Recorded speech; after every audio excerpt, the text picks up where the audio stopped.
ఇప్పటివరకు చెప్పింది వాస్తవమే కావచ్చు, కానీ ప్రత్యేక నిధులు మీ ద్వారా మా మండల కేంద్రాన్ని విడుదల చేసి ఎవరు చేసినా పర్లేదు, మీ కార్యకర్తలు చేసినా పర్లేదు, కానీ మా మండలం డెవలప్ చేసి ఇప్పటికే 150 కోట్లు వచ్చినాయి. మా మండలానికి అయితే మా మండలానికి అయితే ఇవ్వండి సార్. ఇంకోటి మండలికి వచ్చినాయి.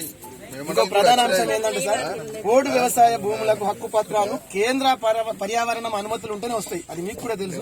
పోడు వ్యవసాయానికి హక్కు పత్రాల గురించి కేంద్రం అటవీ పర్యావరణ అనుమతులు ఉంటేనే వాళ్ళకి మనం హక్కు పత్రాలు ఇవ్వచ్చు. గతంలో కాంగ్రెస్ కేంద్రమే ఇచ్చింది, రాష్ట్రం ఇవ్వదు. ఒక్క నిమిషం, ఏడాదాకా చదువుకున్నావు? నేను డిగ్రీ సార్. డిగ్రీ చదువుకున్నావు, పేపర్ చదువుకుంటున్నావు? అవును సార్. ముఖ్యమంత్రి జగన్మోహన్ రెడ్డి ఎందుకు ఇచ్చిండు మరి? కేంద్రం నుంచి అనుమతులు ఉంటేనే ఇస్తాడు సార్ ఎవరైనా కానీ. కేంద్రం ఎందుకు?